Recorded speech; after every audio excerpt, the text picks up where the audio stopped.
और सिंहासन पर आ गए।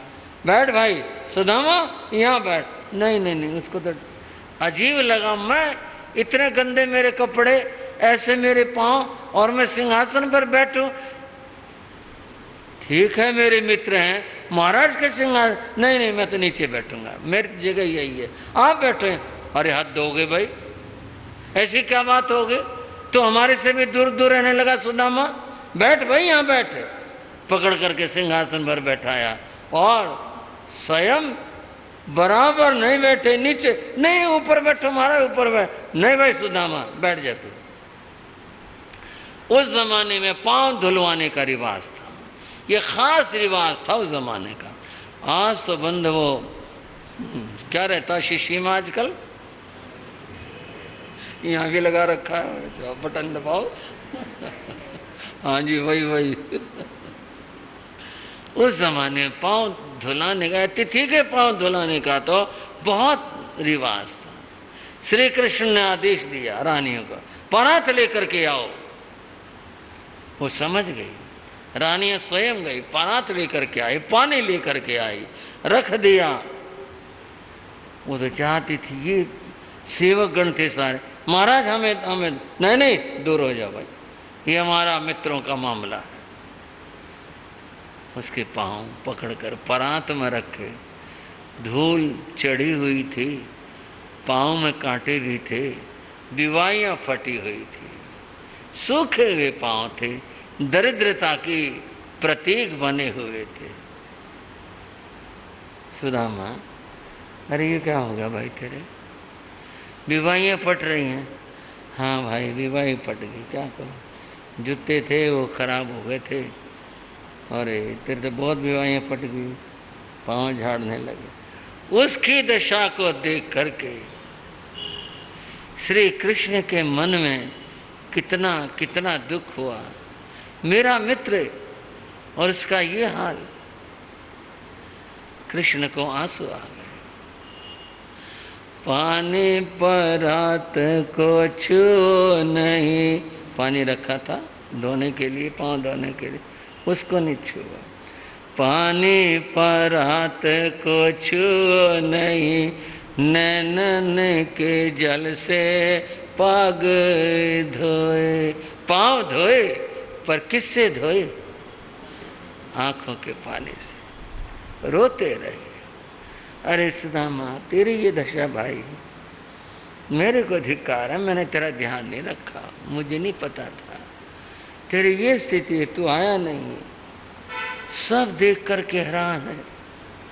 अरे ऐसी भी मित्रता होती है क्या, लोग बचते हैं उस समय जब किसी पर कोई मुसीबत हो और वह मिलने के लिए आ जाए, सवाल करेगा कोई ना कोई, ये आया है आजकल मुसीबत में, ज़रूरत में है। अरे वही दिन होते मिलने के, तो कुछ काम आ सके किसी के, वही तो मित्रता होती है। और जब संपन्न था तब क्या मित्रता की बात, मित्रता तो वही है, आँखों के जल से पाँव धोए। पाँव धोने के बाद अब कृष्ण बराबर आके बैठे। हाँ भाई सुदामा बताओ और क्या हाल है, भाभी क्या कर रही हैं, बच्चे क्या कर रहे हैं, और कैसे क्या चल रहा है, बता दिया, ठीक है सब कुछ। उनकी नज़र पड़ी, सुदामा एक पोटली से लिए हुए है, और मैं इधर देखता हूँ तो ये इधर से इधर सरका लेता है, मैं उधर कुछ करता हूँ वो इधर कर लेता है, क्या छिपा रहा है। वो समझ गए, बोले सुदामा अरे तू खाली हाथ आ गया, भाभी ने कुछ भेजा नहीं हमारे लिए। सुदामा चुप, देख ली भाई इन्होंने, अब बताओ क्या दूँ इनको, ये कोई देने की चीज़, ये क्या बात है भाई, तू हमारी चीज़ छिपा रहा, तेरी पुरानी आदत गई नहीं अभी, ये पुरानी आदत है। पुरानी आदत क्या, आपने सुनी या नहीं सुनी, फिर सुन लो। जब गुरु संदीपनी के आश्रम में कृष्ण पढ़ा करते थे, सुदामा वहीं पढ़ा करता था, वहीं से दोस्ती हुई थी इनकी, गुरु संदीपनी के आश्रम से ही दोनों में दोस्ती हो गई थी। एक दिन गुरु माता ने इन दोनों का, अरे कान्हा, हाँ माता, हे सुदामा, हाँ लकड़ी खत्म हो रही है शाम के लिए, चूल्हे में जलाने के लिए लकड़ी लाना। ले आएंगे, जाओ तुम दोनों चले, लकड़ी ले आओ। कृष्ण चल दिए, सुदामा 2 कदम पीछे रह गए। गुरु माता ने कहा, बात सुन, भूख लगेगी, कुछ खाने को लेते जाओ। उन्होंने गुड़ और चने चबीना 2 मुट्ठी भर करके उसको दे दिए, जेब में डाल ले। कृष्ण को भी दे दियो, तू भी खा लियो, जा, पानी वहां मिल जाएगा, पानी वहां पी लेना। ऐसा ही था उस जमाने के अंदर। सुदामा को लोभ आ गया, ये कृष्ण को आधे देने पड़ेंगे। वो साथ चलने की बजाय पीछे रहने लग गया। कृष्ण, अरे तो क्या हो रहा तेरे को, तो पीछे पीछे रह रहा, इधर साथ आ जाना, मेरे साथ चलान जा रहा, क्या बात होगी, आ रहा हूं मैं, तो चल तो सही। वो कदम भर चले, एक निकाला रहे, फाका मार ले। कृष्ण बोले, रे तो क्या खा रहा है? कुछ नहीं। बोले, मुंह चला। बोले, मेरे सर्दी में दांत किटकिटा रहे हैं, मेरा कपड़ा कम है। इतनी सर्दी तो है नहीं जो दांत किटकिटा रहा। तो बोले, ना सर्दी लग रही मेरे को। अच्छा भाई, सारे अकेले खा गए। वो जो चबेना दिया था ना, आधा कृष्ण को दे दियो और आधा तू खा लियो, अकेले खा गए। बंधुओं, साथी का भाग वहां मारा था। सुदामा ने अपने साथी का जो हिस्सा था वहां मार लिया, खुद खा लिया। उस पाप के वजह से सुदामा दरिद्र बना था। ये था वो हिस्सा कृष्ण का अपने आप खा लिया, उनको दिया नहीं, लौटाया नहीं। कृष्ण बोले, तेरी पुरानी आदत है ना, आज भी तू फिर छुपा रहा। वो पुरानी आदत वहां की थी कि जब भी तूने खा लिए थे मेरे चने, और आज फिर तू छिपाने लग रहा। लाते मेरे को पोटली लीस लेकर, वाह भाई वाह, बहुत बढ़िया चावल लाया हुआ है तो सुदामा, और तू छिपा के बैठा था, हमारा हिस्सा लिए और ले करके कच्चे चावल खुद खाए। बंधुओं, वो जो चावल खाए ना, उससे वो हिस्सा जो मारा था उसका कर्ज उतरा, और उतरते गरीबी भी नष्ट हुई थी। ये था मामला इसका। वो कच्चे चावल खाए, औरों को लो, मेरे दोस्त लेके आया, लो थोड़ा थोड़ा प्रसाद, तुम भी लो, तुम भी लो, और बाकी बहुत आनंद आया है, बहुत अच्छा लगा है। सुदामा बहुत बढ़िया चावल खा के बहुत अच्छा लगा। वो मन में सोचते रहे, देखो बड़े आदमी ऐसी तारीफ कर रहे हैं, यहाँ बताओ तारीफ की तो कोई बात थी ही नहीं, क्या था यहाँ पर, कुछ भी नहीं था। सुदामा रहे, कई दिन रहे, कृष्ण ने जाने नहीं दिया। हर शाम को सोने से पहले सुदामा कहता, एक बार तो कह दूं मैं कि तुम्हारी भाभी ने सहायता के लिए कहा था, कहा नहीं गया। हर सुबह याद रख के चलो शाम कहूँगा, शाम सोचे सुबह कहूँगा, कह नहीं पाए। और आखिर बोले, कृष्ण कई दिन हो गए, बच्चे इंतज़ार करते होंगे, जाना है। अच्छा, और ठहरते नहीं, जाना है, कोई बात नहीं, चले जाओ। उन्होंने रथ मंगवाया और बड़े आदर के साथ में साथी को विदा किया, जाओ भाई छोड़ करके आओ। बंधुओं, रथ उनके आवास पर पहुंचा तो वहाँ झोंपड़ी नहीं थी, वहाँ तो महल खड़ा था। इसका नाम सहायता है, इसका नाम मित्रता है। कह करके फिर किया तो कौन खास बात हुई। बात तो यह है जो अपने आप से बिना कहे, बात तो वो होती है। आप दिया सो दूध बराबर, अपने आप अपनी मर्जी से बिना कहे। आप दिया सो दूध बराबर, मांग लिया सो पानी। कहने के बाद भाई कुछ दे दे हमारे, अच्छा भाई ले लो, कोई बात नहीं। वो दूध नहीं रहता, पानी हो गया। खींचा तानी करके दिया सो खून बराबर, ये संतों की बानी। देना पड़ेगा भाई, मैं लेके जाऊंगा, बिल्कुल नहीं। पता कई चंदे वाले, हम तो बैठे हैं भाई, लाख रुपए लेके उठेंगे, हम नहीं उठ रहे यहाँ से, हम तो लाख नहीं भाई, नहीं मौका नहीं है, यूँ नहीं है, सारी बात गिनवा देंगे, चलो ले जा। नहीं भाई, 20 का है, लाख रुपए लेके जाएंगे और लेके उठ रहे हैं। ये वह खिंचाता रहे वह मामला, और आते हाथ जोड़े, और हाथ जोड़ के, हाँ भाई साहब बोलो, सेवा बताओ भाई, काम चल रहा है, ये चल रहा है, ये चाहिए। अच्छा भाई बोलो क्या सेवा, लाख रुपए लेके जाएंगे, पकड़ो भाई। आप दिया सो दूध बराबर, मांग लिया सो पानी, खींचा तानी करके दिया सो खून बराबर, ये संतों की वाणी। पहचान ही नहीं आया, अरे हमारा घर था यहाँ क्या हुआ।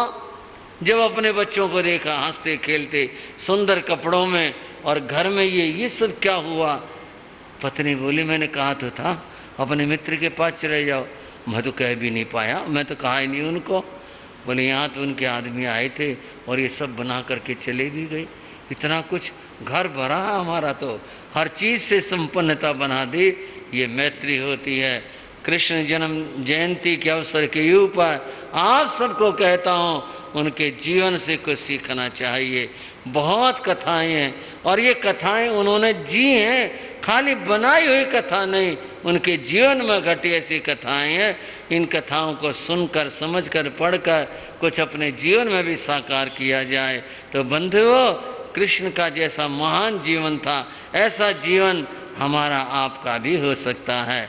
और इन्हीं चर्चाओं के साथ समय बहुत हो गया, चर्चा को विराम देता हूँ।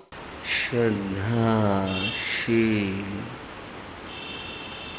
बंधुओं एवं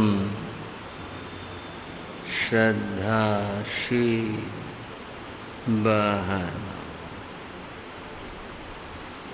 भगवान महावीर की मंगलमयी देशना श्री उत्तराध्ययन सूत्र है। हम उसी मंगलमयी वाणी की कुछ चर्चा कर रहे हैं। 9वां अध्ययन है और नमिराज ऋषि की चर्चा है। आपने सुना कि नमिराज ऋषि को पूर्व जन्मों का ज्ञान हुआ, जाति सुमरण ज्ञान हुआ। तब पूर्व जन्मों को देखकर उनके मन में वैराग्य उत्पन्न हुआ। उन्हें ये संसार, ये सुख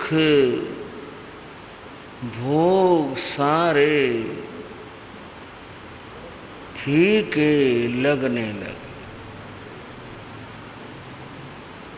इस सब का उन्होंने परित्याग कर दिया।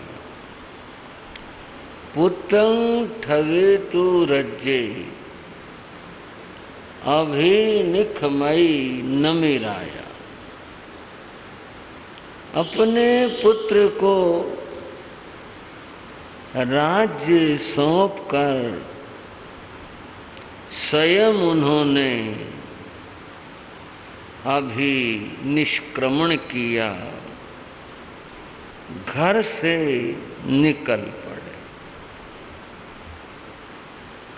इतना आसान और सहज नहीं था। परिवार, राज परिषद, प्रजा, इन सब ने उन्हें रोका, परंतु वे रुके नहीं। एक और बात यहाँ कही गई, से देवलोक सरी से अंते उर वर गौ वरे भोए भुंजितु नमिराया बुद्धो भोगो परिचयाई। उनके सुखों की बात बताई से देवलोक सरी से, जिनके सुख देवलोकों के समान थे। भाइयों, थोड़ा सा विचार करोगे, उपमा कहाँ की दी गई? जिस देवलोक को पाने के लिए लोग इतने लालायित रहते हैं, इतनी कामनाएं या इच्छाएं रखते हैं, वे सब तो उन्हें यहाँ प्राप्त थे। से देवलोक सरी से, देवलोकों के समान जिनके सुख थे, और फिर उन्होंने ऐसे सुखों को परित्याग कर दिया, छोड़ दिया, कुछ नहीं, जैसे कुछ हो ही नहीं। इस तरह से उन्होंने इसका परित्याग किया। ये जो घटना घटी, ज्ञान हुआ, फिर ज्ञान होने के बाद उन्होंने अपने राज्य वैभव सुखों का परित्याग किया, ये कैसे हुआ? थोड़ा सा मैं आपको सोचने के लिए मजबूर कर रहा हूं, ये हुआ कैसे? इसका समाधान है उनके मन में, अंतर में वैराग्य उत्पन्न हो।